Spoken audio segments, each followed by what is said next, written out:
In this video, I would like to talk about the side effect and symptoms enhancements, as they might seem similar but they accomplish different things and have some rule quirks that might confuse a new player or GM. Let's start with side effect. This is an enhancement that is only applicable to an innate attack and that is incompatible with any penetration modifiers other than Armor Divisor and Surge Arcing that was added in GURPS Power-Ups 4 enhancement. If any damage penetrates the target's DR, he must make an HT roll at -1 per 2 points of penetrating damage or suffer a side effect. And here's something important that many probably do not even know about. In the most recent printing of the GURPS basic set, penetration damage was replaced with injury. So now you calculate injury first, then apply a side effect. This is a sneaky change that significantly changes the way this enhancement works, making it interact with damage types, hit locations, injury tolerance and vulnerability. So please do not forget it. You won't even be able to find this change on the errata page. If you are modifying strength-based attacks as per the rules from GURPS Power-Ups 4 enhancements, or using natural weapons from Pyramid 365, you can apply side effects to them as well. GURPS Powers says that you may also apply the based on another attribute plus 20% enhancement to replace the health resistance roll with, for example, will, perception or dexterity. This is useful for some supernatural attacks. So, what side effects are legal and how do you calculate the enhancement value? Side effects are chosen from the list you can find under Affliction.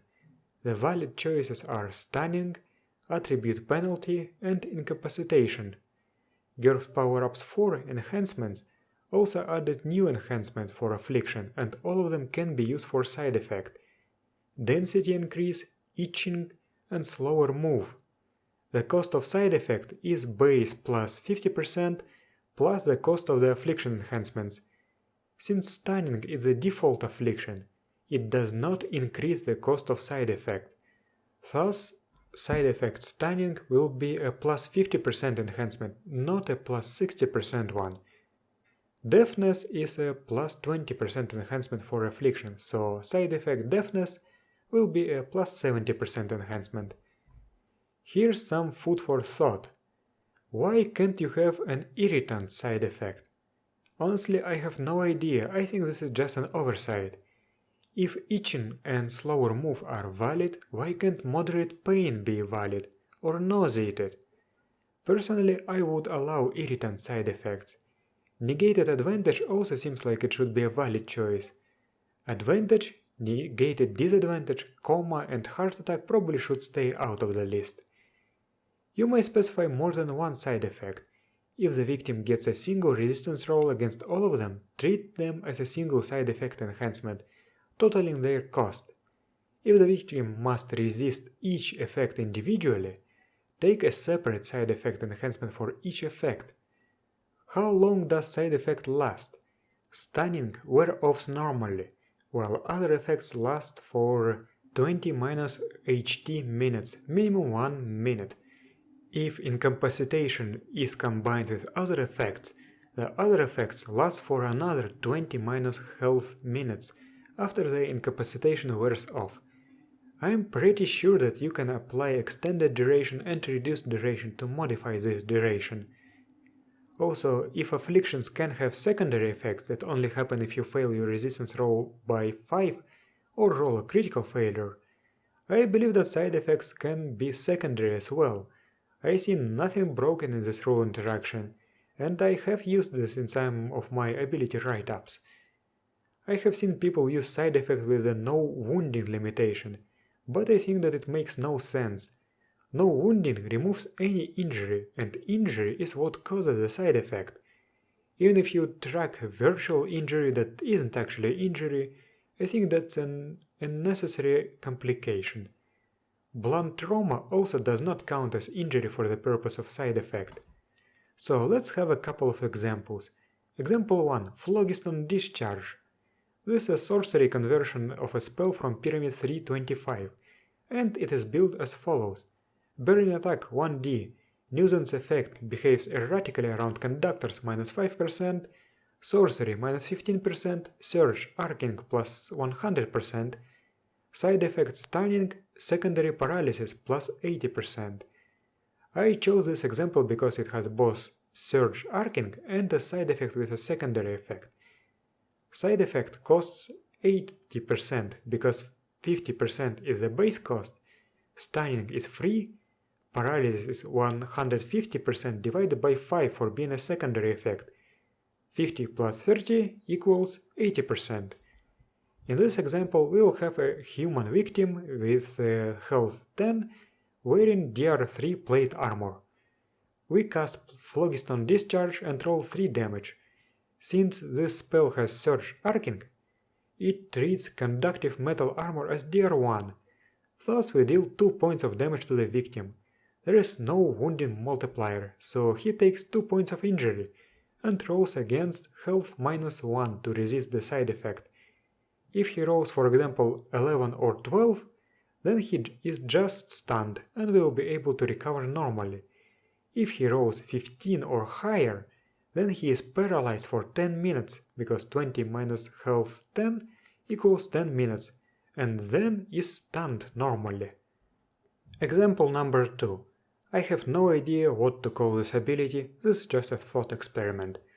Small piercing attack 2d, based on will plus 20%, side effect paralysis and attribute penalty dexterity -4, plus 240%. Here we have a human victim with will 12, wearing DR3 plate armor. We use this ability and roll 7 damage, targeting the torso. 4 points of damage penetrate the DR and due to the wounding multiplier are reduced to 2 points of injury. The victim rolls against will -1, not HT -1, and rolls 14, failing to resist. He becomes paralyzed for 8 minutes because 20 minus will 12 equals 8, and after paralysis wears off, he is at -4 to dexterity for 8 more minutes. But what if we targeted the skull instead? The same 7 points of damage would have to overcome DR3 from armor and the additional DR2 from the skull, resulting in 2 points of penetrating damage. However, the skull wounding multiplier would turn it into 8 points of injury, so the victim would have to roll against will -4 to resist, not will -1. I think that now everything should be clear. Side effect is a very flexible enhancement that can be used in many abilities. So let's talk about symptoms now. Symptoms is yet another enhancement that can be applied to an innate attack, modified strength-based damage as per the rules from GURPS power-ups for enhancements, or natural weapons from Pyramid 365 and nothing else. Symptoms cause certain effects when the cumulative damage from the modified attack exceeds a fraction of the victim's basic HP or FP. There is no roll to resist. That's why the book suggests limiting symptoms to attacks with low damage. Yet again, the no wounding limitation is incompatible. The victim must lose HP or FP, and blunt trauma does not count for the purpose of symptoms. Symptoms effects are chosen from the affliction enhancements. The valid options are advantage, attribute penalty, disadvantage, irritant, and negated advantage. GURPS power-ups for enhancements adds itching, density increase, and slower move as options. Since advantage is on the list, I would also add negated disadvantage from GURPS powers. You should know that incapacitation is not available according to the basic set, but some pre-made abilities in GURPS powers use, for example, paralysis as symptom, which counts as an incapacitation attack, so incapacitation is allowed after all. If the threshold for the symptom is 2/3 of the victim's basic HP or FP, use the cost under affliction. If the threshold is 1/2 of the basic HP or FP, double this cost. If it is 1/3 of the basic HP or FP, triple this cost.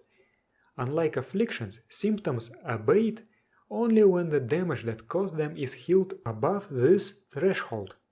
For example, moderate pain is worth plus 20% as an affliction, and as a symptom that occurs when the victim has lost 2/3 of his HP to an innate attack, it is a plus 20% enhancement. As a symptom that occurs when the victim has lost half of his HP to an innate attack, it is a plus 40% enhancement. And as a symptom that occurs when the victim has lost 1/3 of his HP to an innate attack, it is a plus 60% enhancement. An attack can have multiple symptoms. For example, it could cause moderate pain after the victim has lost 1/3 of his HP to the attack and cause drunkenness after the victim has lost 1/2 of his HP to the attack. The effects are cumulative. Thus, if you want a progressive effect, you can, for example, have symptoms 1/3 HP minus 2 to dexterity plus 60%, and symptoms 1/2 HP minus 2 to dexterity plus 40%.